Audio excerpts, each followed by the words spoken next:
Greetings and welcome to the Titan Machinery First Quarter Fiscal 2026 Earnings Call. At this time, all participants are in a listen-only mode. A question-and-answer session will follow the formal presentation. If anyone should require operator assistance during the conference, please press star zero on your telephone keypad. As a reminder, this conference is being recorded. I'd now like to turn the call over to your host, Mr. Jeff Sonnek with ICR. Thank you. You may begin. Thank you. Welcome to the Titan Machinery First Quarter Fiscal 2026 Earnings Conference Call. On the call today from the company are Brian Knutson, President and Chief Executive Officer, and Bo Larson, Chief Financial Officer. By now, everyone should have access to the earnings release for the fiscal first quarter ended April 30th, 2025, which is also available on Titan's Investor Relations website at ir.titanmachinery.com. In addition, we're providing a supplemental presentation to accompany today's prepared remarks, along with webcast and replay information, which can also be found on Titan's IR website within the Events and Presentations section. We would also like to remind everyone that the prepared remarks contain forward-looking statements, and management may make additional forward-looking statements in response to your questions. The statements do not guarantee future performance, and therefore undue reliance should not be placed upon them. These forward-looking statements are based on management's current expectations and involve inherent risks and uncertainties, including those identified in the forward-looking statement section of today's earnings release and the company's filings with the SEC, to include the risk factors section of Titan's most recently filed annual report on Form 10-K and quarterly reports on Form 10-Q. These risks and uncertainties could cause actual results to differ materially from those projected in any forward-looking statements. Except as may be required by applicable law, Titan assumes no obligation to update any forward-looking statements that may be made in today's release or call. Please note that during today's call, we may discuss non-GAAP financial measures, including results on an adjusted basis. We believe these adjusted financial measures can facilitate a more complete analysis and greater transparency into Titan's ongoing financial performance, particularly when comparing underlying results from period to period. We have included reconciliations of these non-GAAP financial measures to their most directly comparable GAAP financial measures in today's release and supplemental presentation. At the conclusion of our prepared remarks, we will open the call to take your questions. And with that, I'd now like to turn the call over to the company's President and CEO, Brian Knutson. Brian, please go ahead. Thank you, Jeff, and good morning to everyone on the call.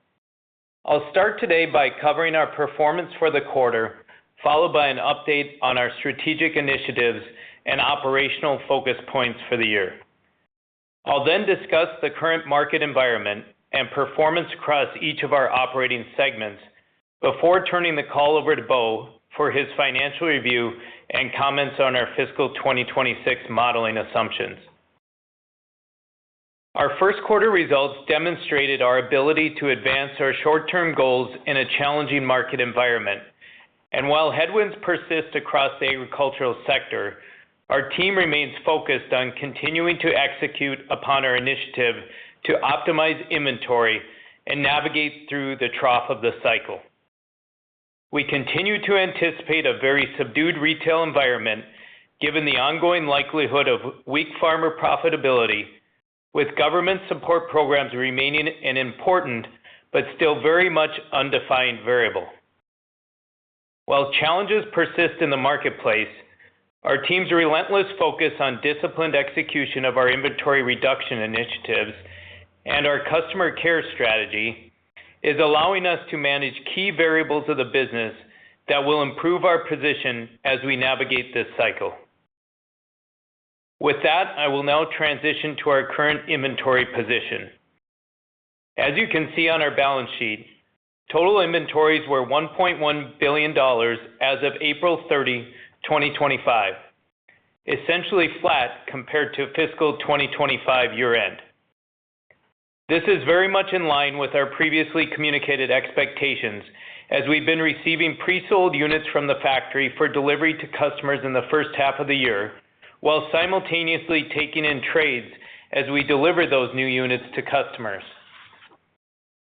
Overall, I'm quite pleased with our inventory progress, which has significantly improved our overall position over the last 3 quarters. Our customer care initiative remains a key focal point for us, with parts and service providing a stable foundation even as equipment sales face cyclical pressure.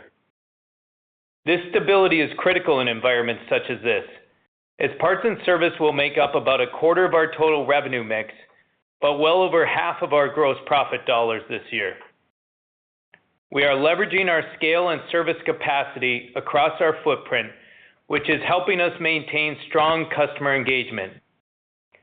CNH recently validated these efforts by recognizing Titan Machinery with 2 of their top dealer awards, both centered around superior customer service, which is something that we take great pride in.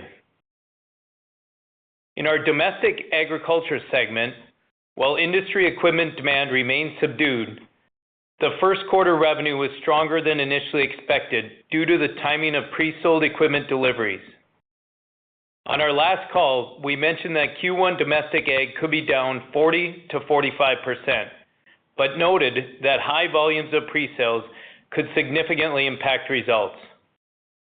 Indeed, we received and delivered a substantial amount of pre-sold equipment in Q1, which includes a pull forward of revenue we had in our plan for the second quarter. In the near term, we are still working through our backlog of pre-sold units. However, the back half of the year appears challenging with lower visibility and currently sluggish order activity. Farmers remain in a wait-and-see mode, with near-term sentiment hinging on commodity prices, moisture levels, and the potential of government farm aid. We are encouraging OEM partners to enhance programming for Q3 and Q4 to help stimulate demand in this environment, but absent that, it will remain challenging in the near term. It is helpful that spring planting across our domestic footprint has gone relatively well for our customers. However, we have received below average precipitation in much of our footprint, so timely rains throughout the growing season will remain critical. Before turning to construction, I'd also like to welcome the team from Farmers Implement and Irrigation.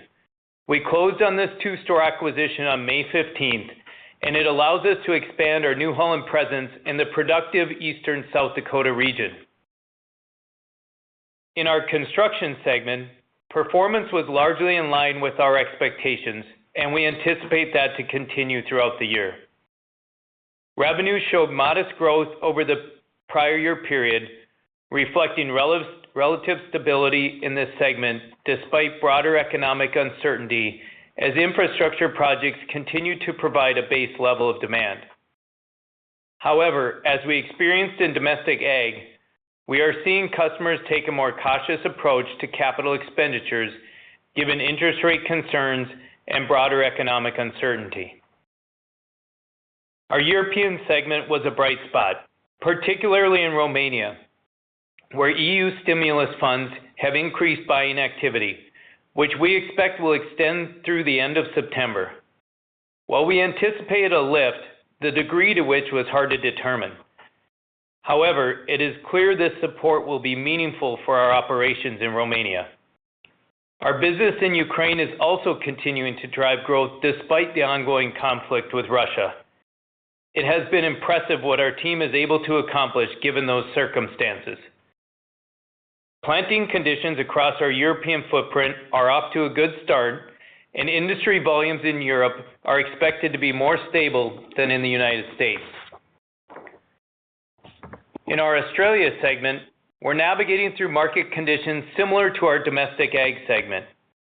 Additionally, the normalization of self-propelled sprayer deliveries that we discussed last quarter is playing out as expected, with the segment transitioning from working through nearly 3 years of delayed order backlog to selling in line with subdued retail demand. New order activity is modestly weaker than we had anticipated due to dry conditions combined with low commodity prices, and as a result, we are revising down our full-year revenue expectations as Bo will discuss further. Sowing is well underway in Australia's winter crop season, but as previously mentioned, conditions are currently quite dry in much of our footprint, and thus precipitation is very much needed to initiate crop development. In closing, while we are operating in a down market, the progress we've made on our inventory reduction and optimization initiatives reinforces our belief that we'll be well positioned by fiscal year end. Our confidence stems from the disciplined execution throughout our organization, the continued success of our parts and service businesses, and the progress we've made in positioning Titan to manage through this phase of the cycle. I want to express my sincere gratitude to our entire team for their tremendous focus and dedication during this more challenging period. Their ability to execute while maintaining exceptional customer service has been a key differentiator for us. Consequently, we remain steadfast in emerging from this period as a stronger company and delivering long-term value to our shareholders. With that, I will turn the call over to Bo for his financial review. Thanks, Brian, and good morning, everyone. Starting with our consolidated results for the fiscal 2026 first quarter. Total revenue was $594.3 million, compared to $628.7 million in the prior year period, reflecting a 5.5% decrease in same-store sales driven by the factors that Brian discussed earlier. Gross profit for the first quarter was $90.9 million, compared to $121.8 million in the prior year period, and gross profit margin was 15.3%. These decreases were primarily driven by lower equipment margins, particularly in our domestic ag segment, resulting from our continued efforts to manage inventory to targeted levels. Operating expenses were $96.4 million for the first quarter of fiscal 2026, compared to $99.2 million in the prior year period. The year-over-year decrease of 2.8% was driven by lower variable expenses associated with the year-over-year decline in revenue and profitability. Floor plan and other interest expense was $11.1 million, as compared to $9.5 million in the prior year period. However, on a sequential basis, floor plan and other interest expense decreased 15.3%, reflecting our continued efforts to reduce interest-bearing inventory over the past few quarters. Floor plan interest expense is expected to continue to decline as we make additional progress on inventory reduction and mix optimization, and this is building toward a more meaningful decrease in floor plan interest expense next fiscal year. Net loss for the first quarter of fiscal 2026 was $13.2 million, or 58 cents per diluted share, compared to last year's first quarter net income of $9.4 million, or 41 cents per diluted share. Now turning to a brief overview of our segment results for the first quarter. Our agriculture segment realized a same-store sales decrease of 14.1% to $384.4 million and benefited from a pull forward of pre-sold equipment deliveries, as Brian already mentioned. Agriculture segment pre-tax loss was $12.8 million compared to pre-tax income of $13 million in the first quarter of the prior year, resulting from softer retail demand and continued efforts to manage inventory to targeted levels, both of which impacted equipment margins, although to a lesser degree than the more intense margin contraction we experienced in the fourth quarter of last year. In our construction segment, same-store sales increased 0.9% to $72.1 million. As Brian mentioned, we continue to see relative stability in this segment despite broader macro uncertainty. Pre-tax loss was $4.2 million compared to pre-tax income of $0.3 million in the first quarter of the prior year. In our European segment, sales increased 44.2% to $93.9 million, which reflects a same-store sales increase of 44%, partially offset by a slight negative foreign currency impact. On a constant currency basis, revenue increased 47.5% and was led by Romania, which was bolstered by EU stimulus programs. Pre-tax income for the segment was $4.7 million compared to pre-tax income of $1.4 million in the first quarter of last year. In our Australia segment, same-store sales decreased 1% to $44 million, which included a 4.6% negative foreign currency impact. On a constant currency basis, revenue increased $1.6 million or 3.6%. Despite these results, retail demand was somewhat softer than we had anticipated, and we expect that incremental softness will continue throughout the rest of the year. Additionally, the quarterly comparables get more challenging in this segment as we progress through the year, as last year was bolstered by nearly 3 years' worth of sprayer backlog. Pre-tax loss was $0.6 million compared to pre-tax loss of $0.5 million in the first quarter of last year. Now on to our balance sheet and inventory position. We had cash of $22 million and an adjusted debt to tangible net worth ratio of 1.8 as of April 30th, 2025, which is well below our bank covenant of 3.5 times. Regarding inventory, in the first quarter, we reduced our equipment inventory by approximately $13 million sequentially to $913 million, bringing our cumulative equipment inventory reduction to approximately $406 million from peak levels in Q2 of the prior year. This was consistent with our expectations at the beginning of the year. The $100 million of additional equipment inventory reductions we discussed last quarter remains our target, with most of that reduction expected to come in the second half of this fiscal year. We continue to maintain strong corporate oversight and controls around inventory management, working to stay ahead of the aging curve created by the heavy influx of equipment shipments as supply chains normalized post-pandemic. Throughout this process, we continue to optimize our inventory composition by reducing aged inventory while building toward an optimal mix that better aligns with customer demand, which will have the added benefit of further reducing floor plan interest expense. With that, I'll finish by commenting on our fiscal 2026 full-year guidance, which we are reiterating from an adjusted loss per diluted share perspective, but modifying in terms of revenue modeling assumptions for our international segments.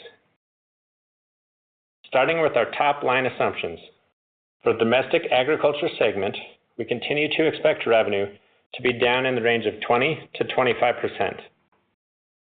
North America large ag industry volume is still expected to be down approximately 30% year over year, which aligns with the midpoint of our expectations for cash crop new equipment revenue. Our parts and service business continue to perform well, and we expect flattish revenue in these areas. For the construction segment, we are maintaining our expectations to be in the range of down 5 to down 10%. The federal infrastructure bill continues to provide healthy support for industry fundamentals, but near-term economic uncertainty is impacting construction activity. We are updating revenue assumptions for our international segments based on localized dynamics. Our European segment is now expected to be up 23% to up 28%. This improved outlook is led by the aforementioned strength in Romania. For our Australia segment, we are updating our expected revenue to be down 20 to down 25%, as market conditions remain challenging and farmer sentiment is lower given dry conditions across much of our footprint.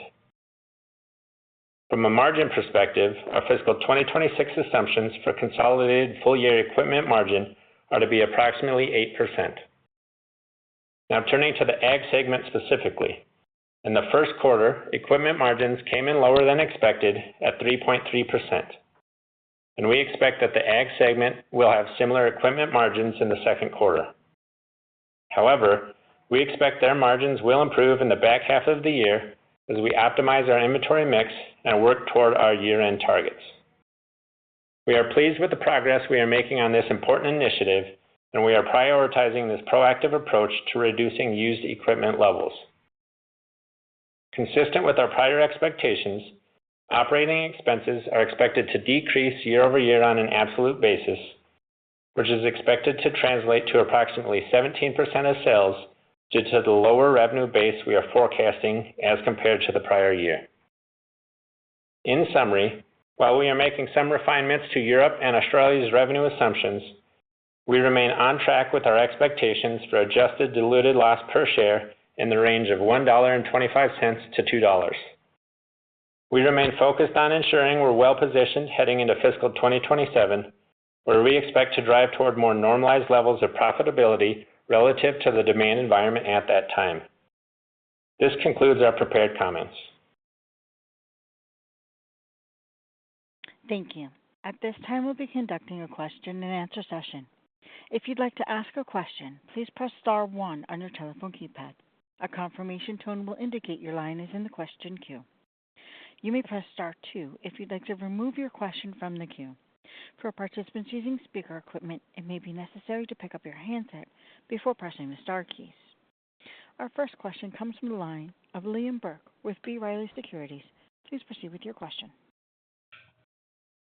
Thank you. Good morning, Brian. Good morning, Bob. Morning.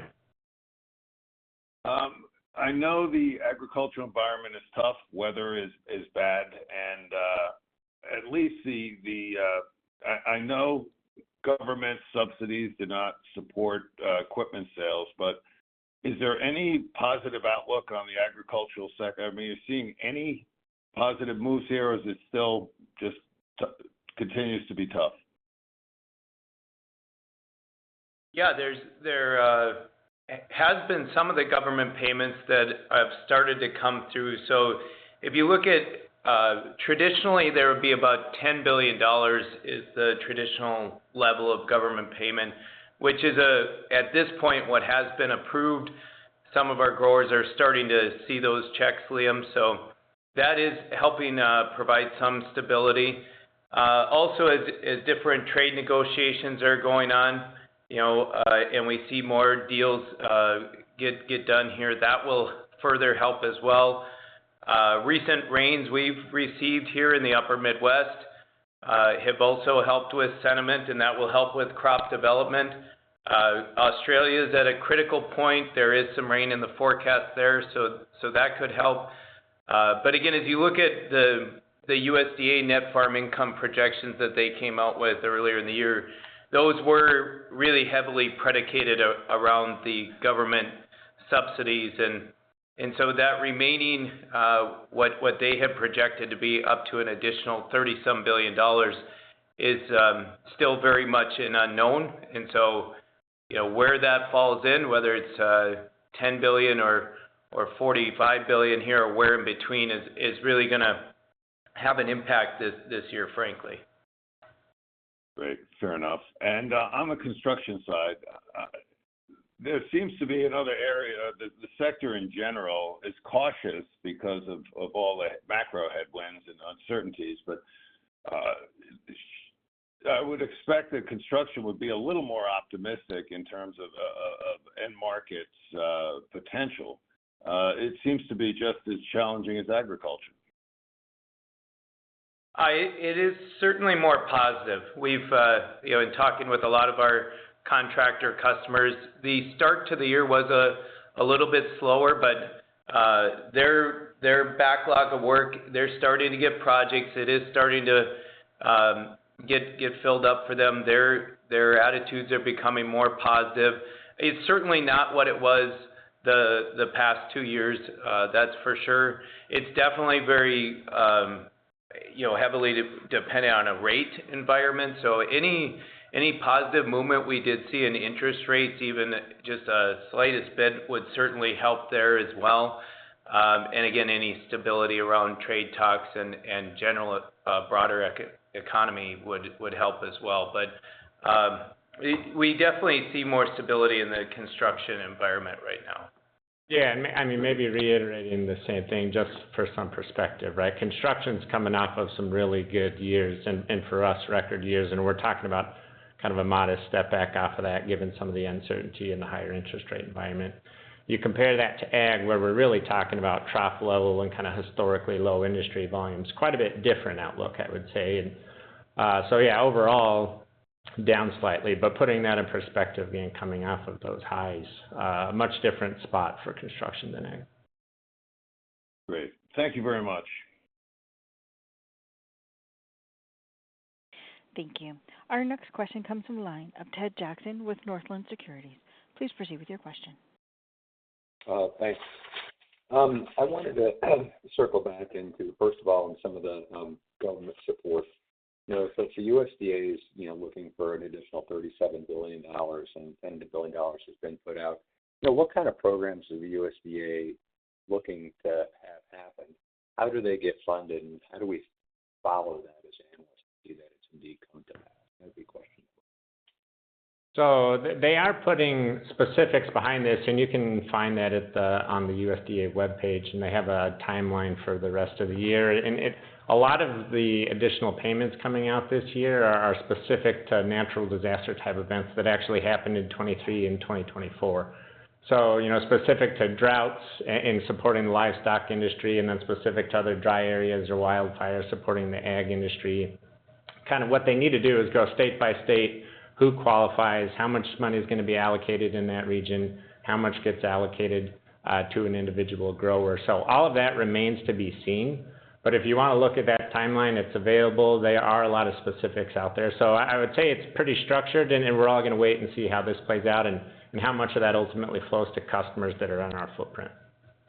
Yeah, and Ted, the main one that has really happened so far for the grain growers is what they call ECAP, for the Emergency Commodity Assistance Program, and that was just under $10 billion, which is, again, in line with what the annual traditional level would be. And so, yeah, we'll remain to be watching here on the rest of the year. But, a lot of times what that does is that certainly at normal yield levels, at these prices would essentially get them close to a break even for the average grower, or just help mitigate their loss. So in general, that's why you're hearing us and Deere and CNH all saying that, that won't by itself drive equipment demand or equipment purchasing. They'll typically use those dollars to pay down debt and again, just to fight another year, if you will. But that said, again, anything incremental beyond that will help, and they can't defer that income. So there is a point here where it does start to help with demand and help allow them to update some much needed machinery updates. Thanks. Number two, when you go into your commentary, you're actually using the word trough and instead of decline. I mean, is there something to be read in that? Do you feel that at this point, we're kind of knocking along the bottom of the cycle? I mean, I'm not talking for a turnaround, but that more or less, that there's more, I don't know, maybe predictability. Stability is probably too much of a word, but predictability or stability with regards to the ag markets in the U.S. Yeah, I mean, I guess what we would say about that is certainly not trying to call this specific year or a specific quarter as being the bottom. But if you're just looking at history, right, and specifically, going back through the year 2000, with large ag expected to be down 30% year over year, that really puts us about 36% below the average from 2024 back to the year 2000, and just a little bit below the previous low point, which was that 2016-2017 time period. So it certainly aligns with, it is at or slightly below the trough of the last couple of decades, which, gives some support to the fact that we're somewhere near that and operating toward the bottom of the cycle here. Again, whether that changes in the next couple of quarters or it's next year, we're not making that call, but that's kind of what we're alluding to, right? We're comparing that to history, seeing that we are at those similar levels, and not necessarily making the call on when it turns upward from here. Okay. I got a couple more, but I'm going to step aside and I'll jump back in line if they don't get asked. Thanks. Thanks, Ted. Thank you. Ladies and gentlemen, as a reminder, if you'd like to join the question queue, please press star 1 on your telephone keypad. Our next question comes from the line of Dobre with Baird. Please proceed with your question. Good morning. Thank you for taking the question. I want to go back to discussing inventory, and it was encouraging to see additional progress this quarter, especially on the used side. So I guess I'm curious to get an update from you gentlemen in terms of regionally how you think about inventories. You mentioned that for your Europe business you expect inventories to remain flattish. Maybe give us a little insight on what's going on with Australia, and then as you think about the North American footprint, are there particular areas where you still need to work this down? I mean, are there specific product lines or either regions or states where maybe you have a little more wood to chop than others? Yeah. So just to clarify a couple of points, in that $100 million target, I would say is certainly a minimum that we look to achieve. Certainly looking to do better than that, but we're at expectations through Q1. So, let's get another 3 months in and see what we can do before we would revise that. And what I would say from that 100, painting it a little broadly here, CE was in pretty good shape and really within a range overall. Certainly some optimization, but not really 100%. I wouldn't prescribe any of that 100 million decrease to them. Australia, also, I mean, you're talking single digits probably in terms of the target. And then really mostly it would be about 60% ag and then 40% in Europe. So we're certainly expecting to see and driving a decrease in inventory in Europe this year and expecting that to unfold as we work through the rest of the year. Now, within those, from an ag perspective, I would say that most of what we prescribe on there is focused on reducing used inventory levels and optimization across new and used. So you're asking areas that you need to focus on. We still have an aging of seasonal products that we got a large quantity at the same time, kind of post-pandemic normalizations. We need to work through those so that we can dedicate more of that balance sheet to the high horsepower tractors, for example. So that's the optimization that we're talking about. On the Europe side, they do a lot less used business than on the new, ag side. So there's not a whole lot there, and it's more about reducing the overall level and also working on that optimization. So yeah, I guess I'd pause there to see if you had a follow-up. No, that's very helpful. I want to talk a little bit about Europe. And look, I mean, the increase in revenue guidance, I'm having a hard time wrapping my head around that in terms of what is happening in Romania and how big Romania could be in order to generate this sort of swing. So I guess I would like more detail there. And I'm also curious how you think about margin. I mean, margin here was 5% in Q1, and if you're raising the guidance to this extent, how do you think about the rest of the year? Yeah, so first off, from some more perspective for Romania, it represents about half of our business in Europe, so it is pretty substantial. And last year, given the significance of the droughts, we actually saw our Romanian business decrease 34% year over year, and that was most of the decrease for the whole Europe segment. So because of those droughts, actually industry and country essentially got cut in half. I mean, a significant drop, right?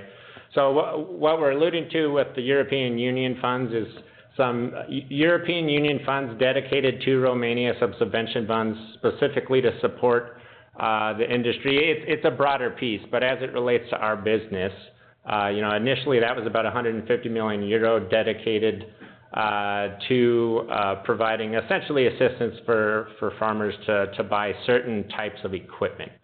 So that's helping us drive significant increase in the interest and buying of certain types of equipment. Maybe a little bit in terms of from an inventory perspective. It doesn't necessarily help us address all areas of inventory, and certainly we need to order some more to keep up with that demand as orders are coming in.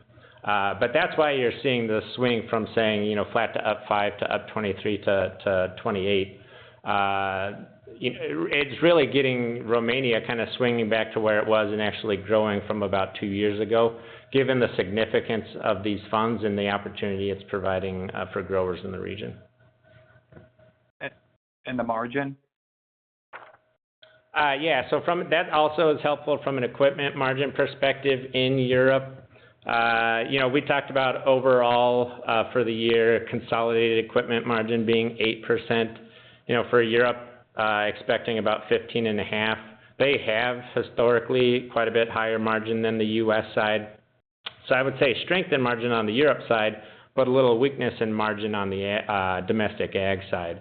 So domestic ag, you saw the 3.3, expecting something similar in Q2 and then improving from there. In terms of overall priorities for us, what I just take the opportunity to reiterate is we've got confidence in executing the plan and bringing inventory down, and thus that $100 million being a minimum and looking to build off of that. And that is the first priority, right? So in terms of actions we're taking incrementally, it proposes some potential compression on margin domestically. But on the Europe side, this is beneficial, and we're seeing that helpful. Okay. Last question. So on your domestic ag business, again, I'm trying to figure out exactly how to get to your same store sales guidance, given timing of shipments. So can you help us out in terms of what Q2 looks like relative to the back half? And if we are seeing pretty sustained pressure on the back half, it looks to me like your guidance implies, what gets the margin to be better than this negative 3% in the back half? What has to happen in order for you to get there? Thank you. Yep. So, a lot of it comes down to discipline on our side and ordering activity. We're mostly focused on any orders we're placing our pre-sales. The pressure that all came through last year and ramped up as we progressed through the year was because we had a bunch of stock inventory available that's interest-bearing, right? And so we're working through that, and we've made really good progress on that. And we're going to continue to make progress. We did in Q1. We'll continue to in Q2, Q3 from there. So by the time we get to Q4, we're going to be in a drastically different position in terms of inventory health year over year, which helps us with that margin improvement. So it's to me, absolutely, I agree that it's a challenging backdrop. The benefit is the significantly less order volume we have coming in, and specifically all of that being pre-sold, and just the progress we've made and will continue to make on inventory optimization. Because right now, in order to make that progress, we certainly are getting more aggressive with internal programs and promotions to get that progress done. And we're, as we achieve that, there's less of that we have to do in the back half, and thus setting us up as we exit FY26 to really operate at more of a normalized margin, relative to the point of the cycle that we're in. Okay, but just to clarify, just for Q2, same-store sales in agriculture, should we be thinking down 25, down more, this timing versus Q1 versus Q2 of delivery? That's what I'm looking to clarify. Yeah, and just a start with also in terms of same store. So the acquisition that we just did in Brookings and Watertown, we're really excited about. But in the press release we had mentioned last year, it was $20 million in sales. This year, obviously, they're reflecting the market that we are. So it's not really, when you're looking at growth numbers, it's not really blurring the lines on same store, just to clarify that for you. And then in terms of what we're expecting, going into the second quarter, we still have some backlog we're executing on. And certainly as we look at the back half of the year, the next couple of months are going to be really important in terms of what that order writing activity is. But that said, sort of as a base case, I've got, from an equipment perspective, Q2, Q3, Q4, each being down about 30% year over year for domestic ag. And then you mix in your parts and service that's more flattish. That's what I would prescribe for you. So then if you really, I'm zooming back out, and I'll talk on a consolidated basis. Last year we were more 45, 46% of our total revenue was in the first half of the year. This year is going to be closer to 50% because of exactly what you're alluding to, sort of the pre-sales in the first half of the year, and then we're looking at and projecting forward more challenging order activity in the back half of the year. Very helpful. Thank you.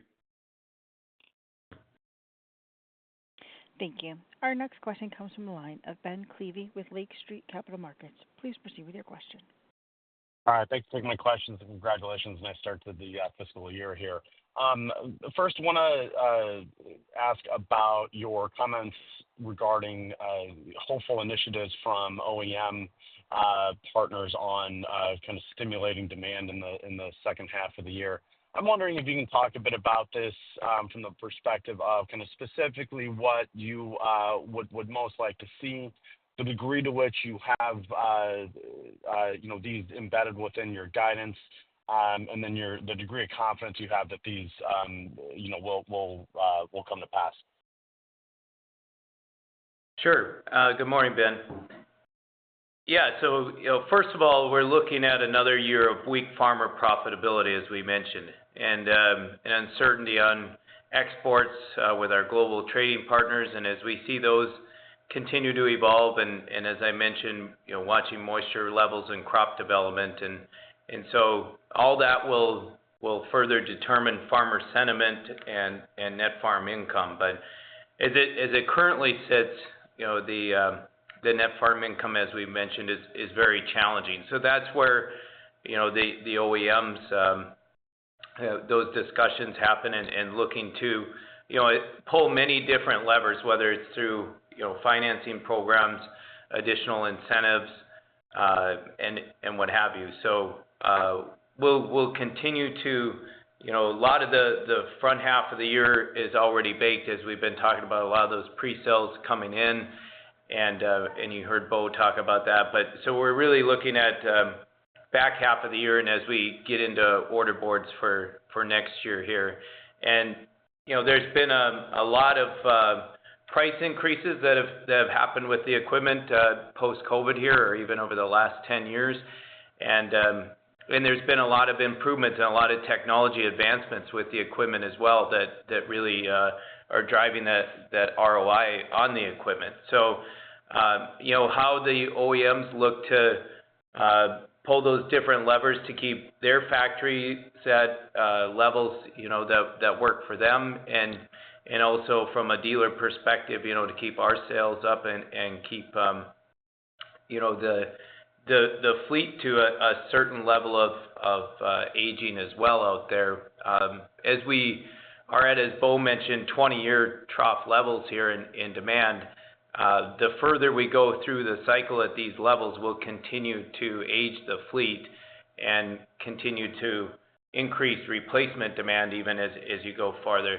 So we'll continue to work with them on just various incentives to help stimulate demand, help bridge what is currently a gap for growers as you look at their net farm income levels compared to what the certain payments or cash flow levels of the equipment are in the trade prices right now. So various levers and tools will pull and look to team up together with the OEMs to bridge that gap right now.